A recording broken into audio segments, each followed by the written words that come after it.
Good morning, everybody. This is Alex Logaman with PeopleForBikes. Thanks for tuning in to the tariff update that we're hosting this morning, and good morning or afternoon, depending on where you are in the country.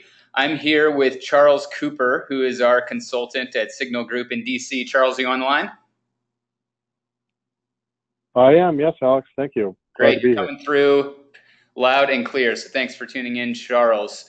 I'll run through a couple of quick logistical issues with the webinar this morning, and then we'll dive into the substance. So you should have a control panel on your screen, and there's a few options in there. There's a question box that you can pull up. If you have questions, we'll take questions on the tariffs at the end. And if for any reason, the screen goes out or the audio gets really terrible, feel free to plug that in the question box too. We'll monitor that, and that way we'll know if something's going awry and we can make some adjustments. So really good turnout this morning. Appreciate everybody's interest in the tariff issue. We obviously know this is a really important current issue for the bike industry to take on, and we're really glad to let you know everything we've been doing on the PeopleForBikes and Bicycle Product Suppliers Association side to fight these tariffs, and sort of what is next in the next month or so as we continue to implement our advocacy plan on the tariffs. So quick overview of what we'll be covering today. Charles and I will do some quick introductions here. Charles will go into some background on the Section 301 investigation. Section 301 of the Trade Act of 1974 is the tool that is being used by the United States Trade Representative to implement these tariffs. So Charles will give some info on what that is. We'll talk about the 25% e-bike tariff that was proposed in late June. We'll talk about the 10% tariff on most other bike products that was proposed more recently on July 17th. And then we'll go into what you can do on behalf of the industry to help assist with our advocacy on these tariffs. So quickly with introductions, my name is Alex Logaman. I'm the Director of State and Local Policy at PeopleForBikes. Been working on our policy team here for about 4 years and worked really closely with the BPSA on all policy issues as well. Charles, you want to give a quick introduction? Absolutely. I'm Charles Cooper. I'm an Executive Vice President at the Signal Group in DC, which is an advocacy and communications firm. And we work with PeopleForBikes up in DC, reaching out to Congress and the administration on all issues related to the bike industry. So I'm excited to be here and appreciate all the work Alex and PeopleForBikes has done to really position PeopleForBikes to be an influencer within this broader trade debate. So thank you. Thanks, Charles. And we'll keep going with you, Charles, to give an overview of the Section 301 investigation. Yeah, absolutely. And I echo Alex's comments. It's really appreciate everybody getting on board. This is an effort that unfortunately will take a lot of people, and we want a lot of voices. And the reality is, it impacts a lot of the industry. So we appreciate everybody's interest in it and excitement to get involved. And beyond this webinar, Alex and I sort of stand ready to provide background or help or drafting comments or whatever you need. We'd love to be helpful. A little bit of background on the Section 301 investigation. In August of 2017, the United States Trade Representative, at the request of the President, initiated what's called a Section 301 investigation. Section 301, as Alex said in the intro, refers to a section of a trade law called the Trade Act of 1974. And what that essentially does, it allows the U.S. government to determine if practices of another country related to technology transfer and intellectual property and innovation are discriminatory and burden U.S. commerce. And based on that investigation, they can then take actions to respond to those findings. So in August of 17, the USTR initiated the investigation. They came back and determined that they would use the investigation and the results of the investigation to impose what is referred to as punitive sanctions on China for discriminatory practices.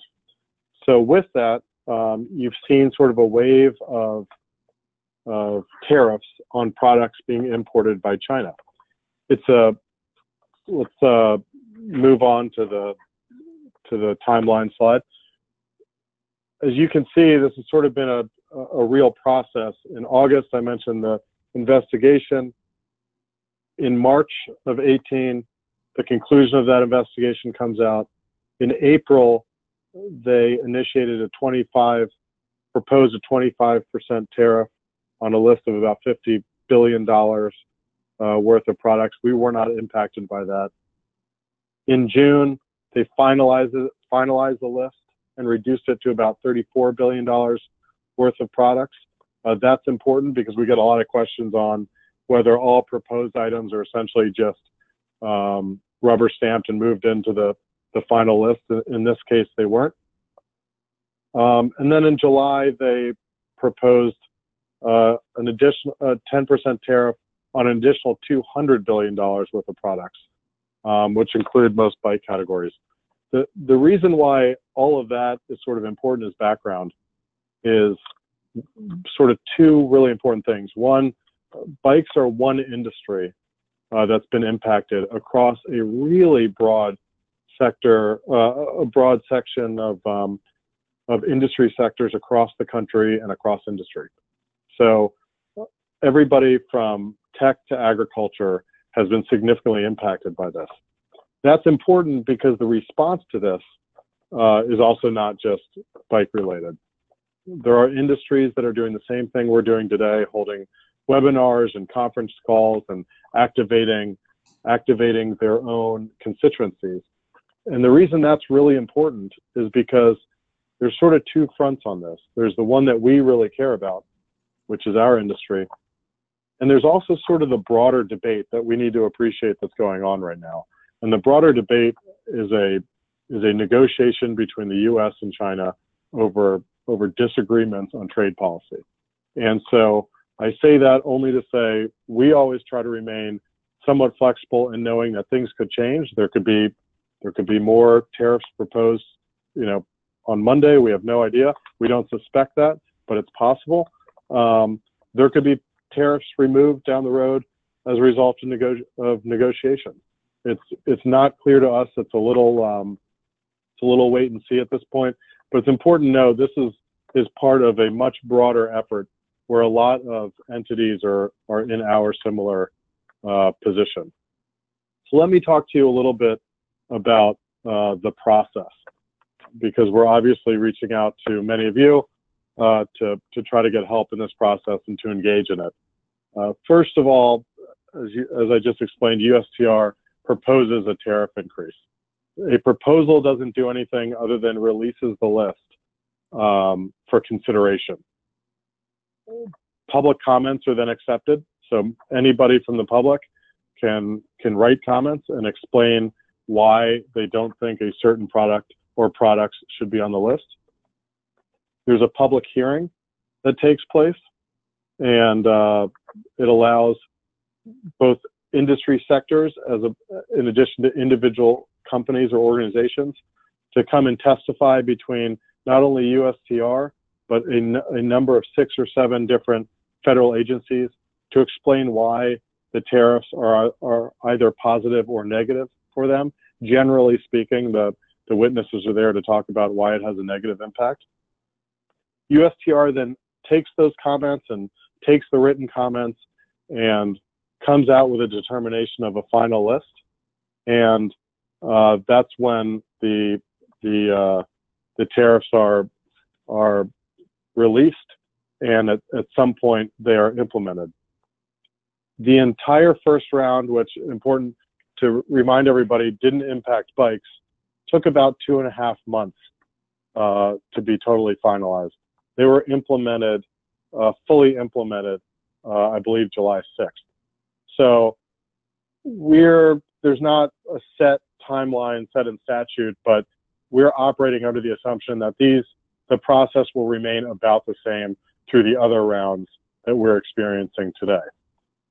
And Charles, let me interject a question that we are getting pretty frequently. This is a process that the United States Trade Representative can more or less do by itself. It doesn't need to go to Congress to get approval or anything like that, correct? That is correct. Now there have been Congress in a variety of fashions has expressed on a bipartisan basis some frustration with the administration's actions as it relates to trade, because obviously they're hearing from a lot of retailers and bike companies and other industry sectors about how they're being impacted in their states and their congressional districts. So there have been some efforts to try to adjust that, but the reality is that's probably not going to be adjusted. This is something that the USTR is going to continue to have the authority to do on their own. That's a really good question. Let me just briefly touch on strategy, and then I'm going to hand it over to Alex. So we really have two core strategies. One is we want to make sure that our voice counts during the public comment period. And that's broken up into two pieces. Obviously, it's the written public comment period, and it's also the hearing I mentioned. So we're really trying to make sure that when USTR is reviewing what the impacts of their proposals are, that they see a lot of people that are voicing sort of impacts and concern around all the different categories related to bikes. And then secondly, we want to try to make sure we educate members of Congress and senators on what those impacts are and encourage them to reach out to the administration and highlight those concerns. If you've watched the debate closely, you've seen that a lot of members of Congress are certainly voicing their concerns. There's on average, about a hearing or two a week in the House or Senate. And generally the hearings are expressing a lot of frustration and concern around the level of products that are included in these rounds of tariffs. So that message is getting out there. The reality, though, is when you have a most recent round of $200 billion in products, it's a little hard for Congress to keep up and talk about individual products when their states may have 500 different products that they're concerned with. So we want to make sure we educate Congress, and we're doing that on the ground in DC, and we're also reaching out to all of you and others to make sure that your elected representatives understand what the impacts to you and your business are. So with that, let me hand it back over to Alex to continue through the program. Thank you, Charles. So what we'll do now is talk about the two different proposals for tariff increases that have been issued by the United States Trade Representative. And this is really important from a procedural aspect. The e-bike tariff for 25% and the 10% tariff for tariffs on other bicycle products are two completely separate proposals, and they require separate actions on behalf of our industry to engage on them. We have to submit separate comments. We have to provide separate people to testify. So it's really important to remember that if you've already taken action on the e-bike tariff, we really still need people to stay involved for the additional 10% tariff that's actually going to have a much more significant effect on our industry due to the way the procedure has been laid out by the United States Trade Representative. So we'll start with the e-bike tariff. USTR opened the public comment period back in June and accepted public comments on the tariff through Monday of this week, so 5 days ago, July 23rd. The bike industry really weighed in heavily. We generated 230 comments against the tariff that were submitted to the United States Trade Representative. These went through the alerts that PeopleForBikes had sent out to both dealers, suppliers, distributors, everybody that we could reach in the industry. So thank you for providing a really, really strong voice objecting to the tariff to the USTR on this first round. Just this Wednesday, Bob Burns from Trek and Don DiCostanzo from Pedigo testified in front of the United States Trade Representative.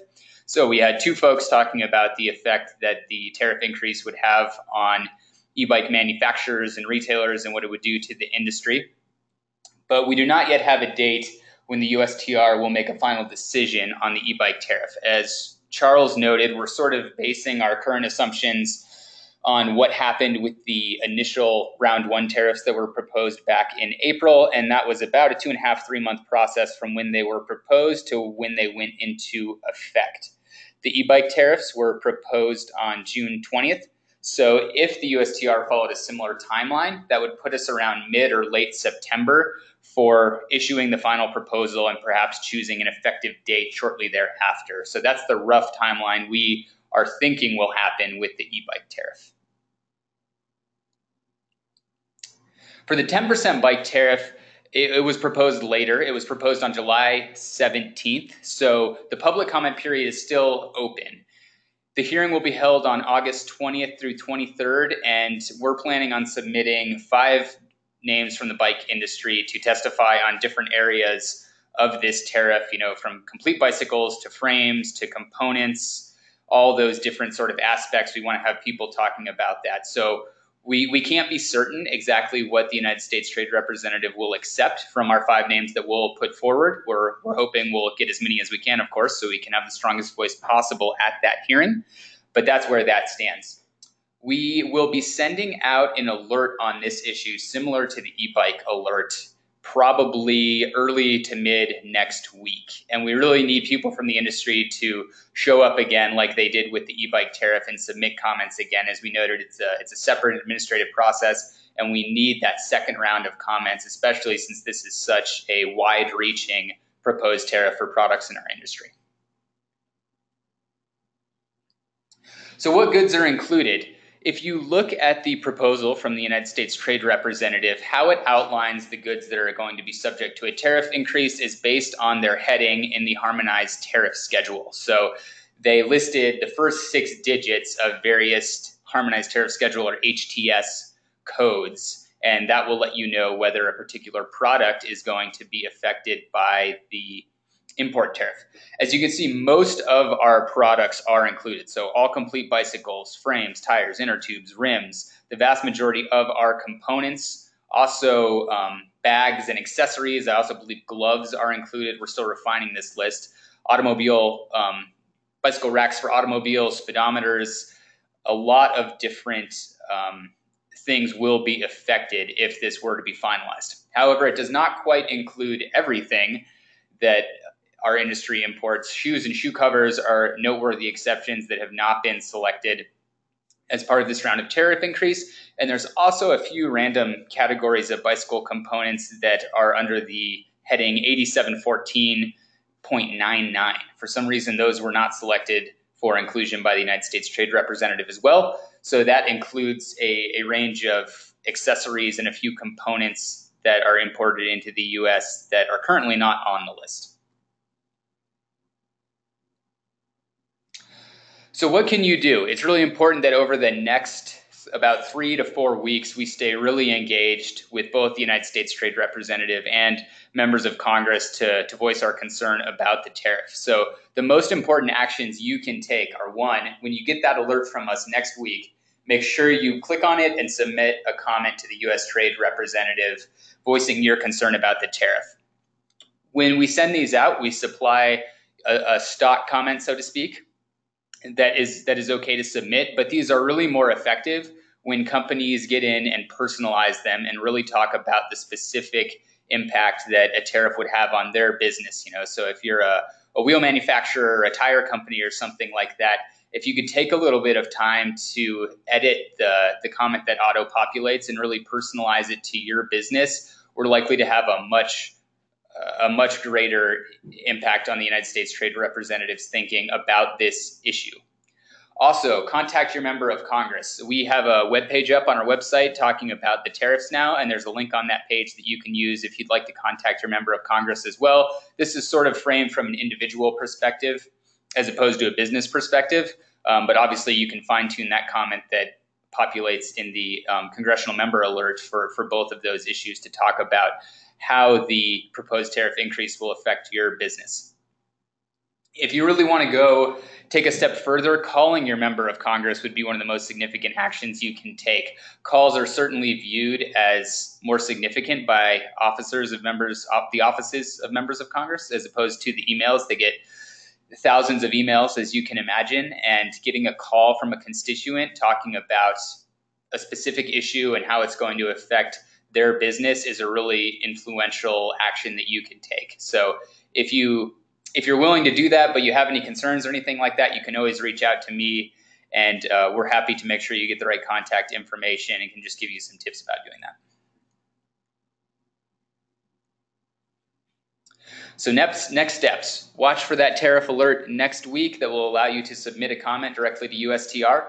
Also, go ahead and visit our webpage at peopleforbikes.org/tariffs. This has a lot of information about what you can do to help, what the effect of the tariffs is. We'll have a list of affected products and their HTS codes published shortly. I'll get that up this afternoon. And then it also has links to all of our alerts as well as the proposals from USTR. So a lot of detailed information if you want to take additional actions or want to learn more about what the tariffs mean.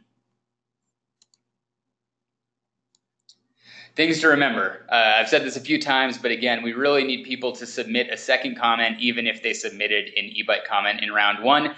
It is a separate process, so we have to, again, we have to show up for the second round of comments and make sure we get several hundred in again as we did this first time. Another question that has been asked is, what happens if the proposed tariffs on a HTS code are finalized? Then what? Is there anything else you can do to try and reduce the effect of the tariffs on your business? The answer to that is yes. The USTR has outlined a secondary exemption process where you can apply for an exemption for a specific product from an HTS heading. And I'll use e-bikes as an example just because it sort of fits within this model very nicely. The HTS heading that e-bikes are imported under is not specific to electric bicycles. It includes a really broad range of electric motorized products. So if that e-bike tariff were to be finalized by the USTR, we could then apply and say, you know what, we know you're trying to capture certain motor vehicles with this round of tariffs, but you're really not intending to get e-bikes, and we can apply for a specific exemption for e-bikes from being hit by that tariff within that HTS classification. So it's, again, a third process that you have to go through if the HTS classification that's relevant to your product ends up getting a tariff increase. As it's outlined right now, applications for that process are due on October 9th. Obviously, you need to know whether the tariff increase has been finalized, so we'll continue to monitor the post from the United States Trade Representative to see if that gets adjusted depending on when different tariffs actually end up getting finalized. But again, we've got a link to that process on our tariff page. And that closes out the presentation. We've received a number of questions in the question box. So what I'll do is I'll start going through those. If more questions come up, please keep typing them in, and we'll get through as many as we can here in the next 7 or 8 minutes or so.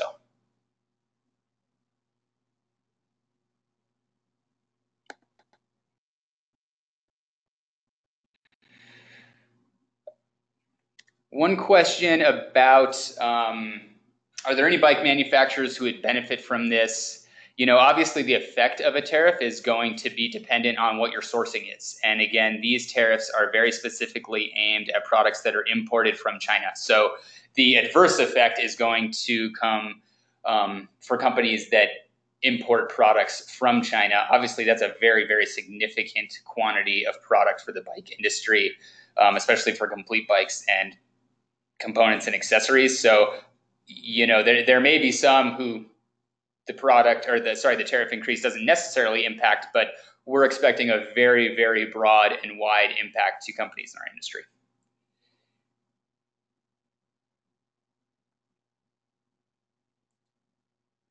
Another question, does it affect Taiwan manufacturers or only China? Again, the tariffs are specific to goods imported from China and do not affect imports from Taiwan.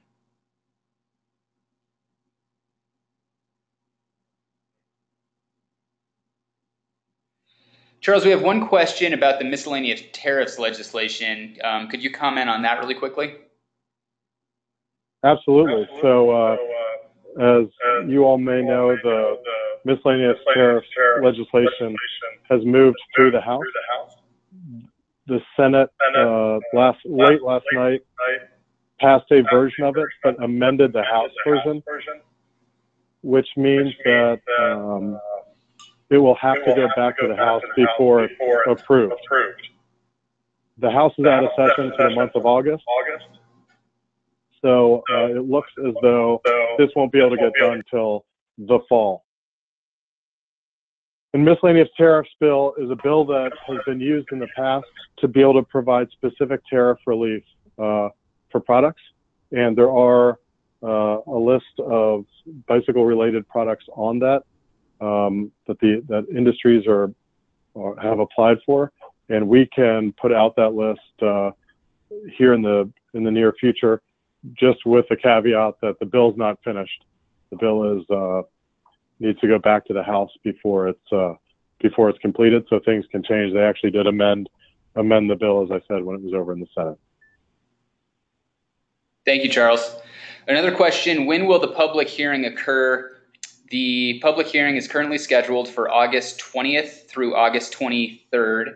What the USTR typically does is it divides people who are testifying into different panels based on the sort of subject matter. So we would expect that bicycles will get lumped in with another panel of goods they think are related, perhaps sporting goods or something like that, but we're not sure.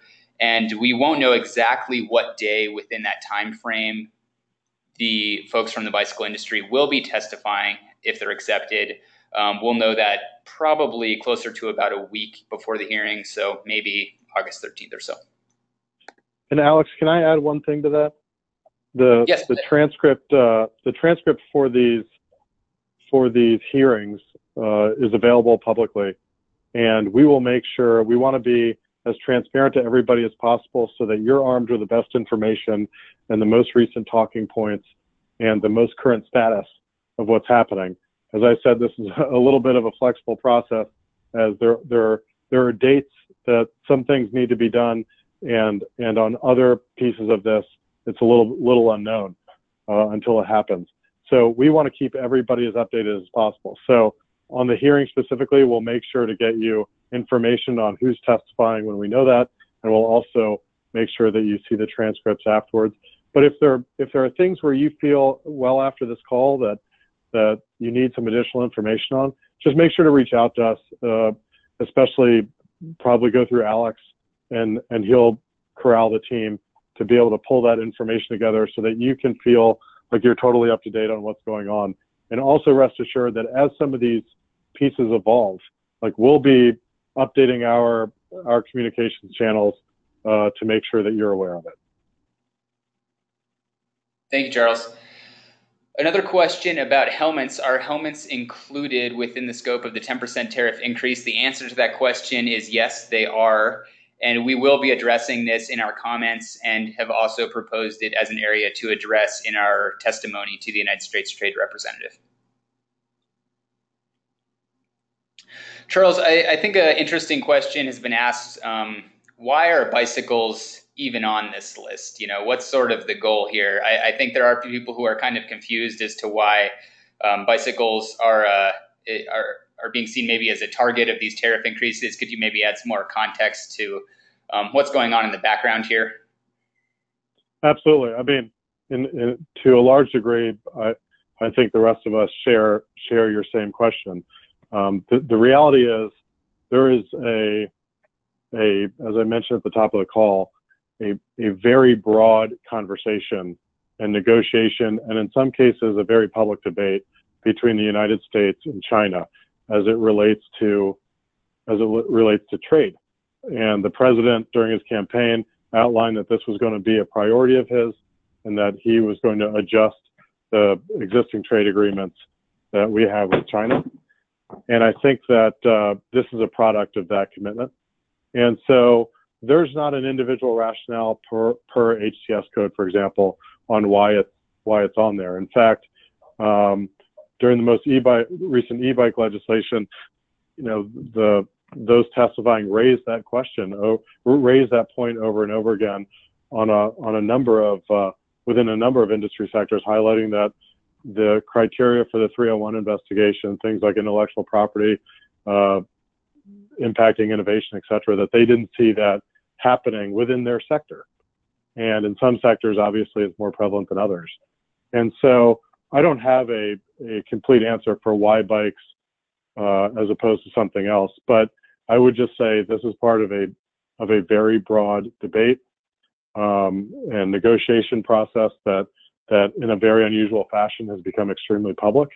And one thing we haven't talked a lot about is after the first round of tariffs, China retaliated and issued another round of tariffs, which led to the most recent round of tariffs by the U.S. So it's a little bit of a back and forth that we're currently experiencing. And there's a lot of products. I mean, if you think that the most recent round is $200 billion worth of products imported from China, it's hard to imagine all that many industry sectors that are not included in that. Ironically, the president has not formally but informally highlighted that he would be, if China doesn't come to the table, he would be willing to go after the broader $500 billion worth of Chinese products. We haven't seen anything along those lines actually happen, but it's a very, very difficult field to navigate at this time because we are part of what is a trade negotiation that involves thousands and thousands of products. I'm not sure I fully answered that question, but that's sort of the information we have right now. Thanks, Charles. A couple sort of logistical questions. One, can we send this PowerPoint out to attendees after? We can do that. We'll send a follow-up email. What we'll probably do is link to the tariff page, and we'll post the audio as well as the slides so that you can go ahead and give them a view. Another question, is there a place where we can read the USTR's reasoning for adding certain items to the proposed tariff list? On our website, we do have links to USTR's proposed actions where they outline what they're doing. They do not go through and provide a specific justification for each particular product that's been included. If you look at the list of HTS codes in the July 17th announcement, which is the 10% tariff, there are thousands and thousands of headings. So they have not gone to that level of detail, but to the extent that the USTR has provided reasoning for their proposed action, that's where you can go ahead and read that. Quick question about the website. It looks like a couple of people are having trouble logging on. We've had our tech team work on that, and that issue should be resolved now. So if you use that URL that was in the slide, it should be working.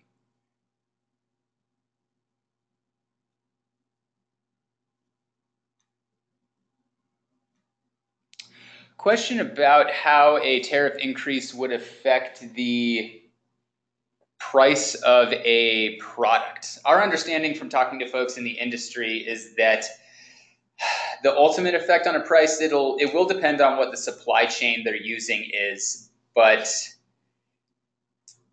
we expect generally that the amount of the tariff increase on the product will get multiplied a little bit as it moves throughout the supply chain. So let's say you imported a good for $1,200 and it was subject to the 25% tariff of $300, your total import cost is $1,500. We're expecting at the point of sale, that might increase the product by about as much as $600 as it moves through the supply chain and people calculate their margins based on sort of a percentage of what they need to make on each good. So there is certainly the potential and probably likelihood that the amount of the tariff at import gets multiplied through the process as it moves through the supply chain. Hey, Alex, this is Charles. I may just add one piece to that, which is for those on the call that feel like they have a viewpoint on that and an understanding based on their own business and want to reach out to us and just sort of walk us, not specific to your business, but to walk us through how you believe these tariffs would have an impact broadly on the industry, would obviously be interested in that as well, I think. I've got a couple comments about American manufacturing and what the effect of these tariffs might be on companies that are trying to do things domestically. Certainly there's been a lot of chatter from the administration about trying to about trying to bring manufacturing jobs back to the United States. And we do want to address this in our advocacy on this issue, since it's clearly an important issue for the administration. The bottom line is we think this is actually going to be really adverse and make it more difficult for people to manufacture or produce bicycles domestically, because there's still so many parts they need to import.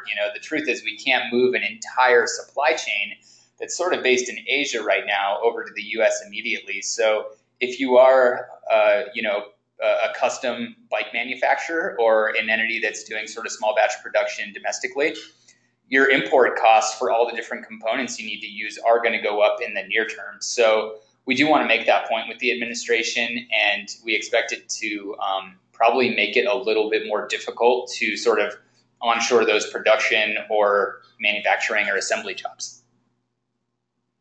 And Alex, if I could just mention one thing in that regard, there's a lot of entities involved in this debate, the Chamber of Commerce, et cetera, that have a significant interest in domestic manufacturing, that have expressed concerns with these tariffs. The National Association of Manufacturing, which is obviously a broad group of manufacturers, also released a statement during the last tariff round, and highlighted that essentially tariffs are not going to solve the existing problems with China, and that they're just going to invite retaliation and possibly more tariffs.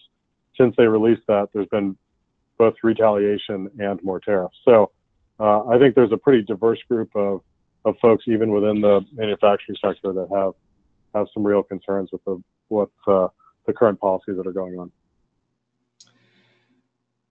Another question about the 25% e-bike tariff. When will it go into effect? Again, we can't be certain when that will happen, but based on the initial round of tariffs that were proposed back in April that did not include any bike products, but that's the only round that's actually gone through and been finalized. It was about a 3-month process. So our best guess right now and our anticipation is sometime around mid-September or so we'll know whether that tariff will be finalized, and the effective date will probably follow shortly thereafter. Another question about the e-bike tariff. We were under the impression that tariff was already implemented. No, that's not true. It's not been finalized. It was a very confusing way that the USTR proposed that. What they did was on June 20th, they released an announcement that finalized one set of tariffs and then also simultaneously proposed 25% tariffs on a whole new set of products. So it was really difficult to sort of ascertain, okay, which ones were being finalized with that announcement, which one are going through the new process. The e-bike tariffs are part of the ones that are going through the new process. It has not been finalized yet.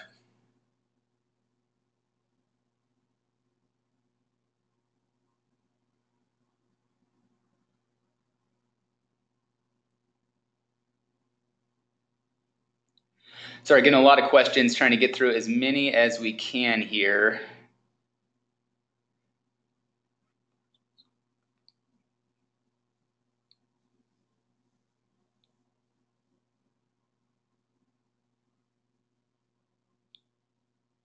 A lot of specific questions about sort of the nature of import. Certainly won't be able to go in and diagnose the particular impact on each country, sort of depending on rules of origin and things of that nature. So obviously having a tariff increase coming to a specific country like China makes sort of these sourcing questions a lot more difficult to make at the company level. So it's something that probably at the company level people should just be thinking about and saying, okay, what's really the true effect on our business? If you're able to do that kind of analysis, it'd be really helpful to chime in with that when you make comments to the United States Trade Representative and really personalize it as to what you expect the effect of the tariff to be on your company. Question about e-bikes. Will there be a specific hearing on e-bikes? There was a hearing on the round of tariffs that included e-bikes. That was held this week. And again, Bob Burns from Trek and Don DiCostanzo from Pedigo both testified at that hearing on Wednesday.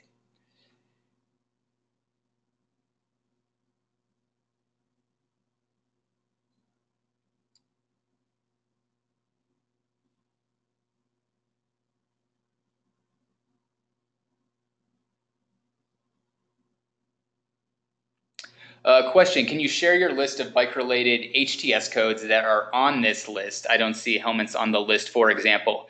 Yes, what we will do is I will, on the Tariff website, post later today a PDF that includes the following 3 pieces of information. And again, we're still doing the analysis of the proposal because there are so many HTS codes in it. So we really want to make sure we're thorough. I'll give you what I'm going to call a preliminary list. And what we'll include there is the HTS code, the HTS description, and then sort of, the actual product that's imported under that. So for example, helmets are imported in a part of the HTS that is very far removed from bikes. It's 6506, I believe. And it's actually a heading that's called safety headgear. So what we'll do is we'll get that code, we'll get the HTS heading, and then we'll actually say that means bike helmets.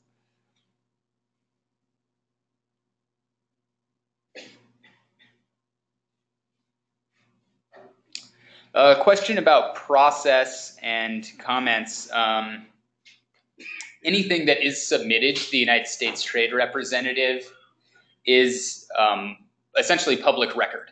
So if you go to regulations.gov and you look up this particular proposal from the United States Trade Representative, you will be able to see all the different documents that have been submitted, whether they're public comments or requests to testify, anything like that. It will be available on the regulations.gov page for the specific proposal. So if you're interested in seeing what other people outside the bike industry are saying about a proposal, you can look up stuff, you can keyword search, things like that. So regulations.gov, and then look up the proposal that's at issue. We have links to that on our tariff page.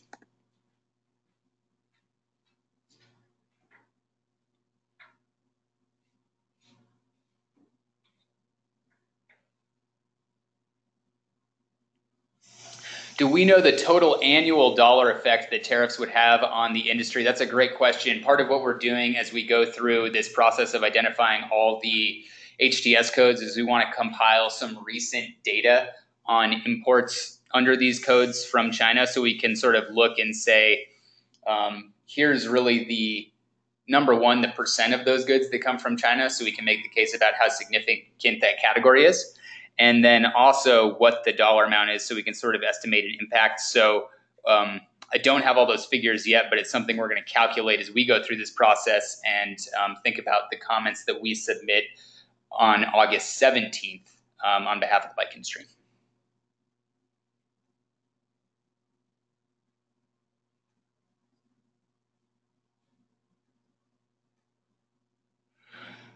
All right, I think I've addressed a lot of the core questions that came up. Again, feel free to reach out to me with specific issues, and I'll do my best to answer those questions. My email is alex, ALEX, @PeopleForBikes.org. I'm very easy to find if you Google me.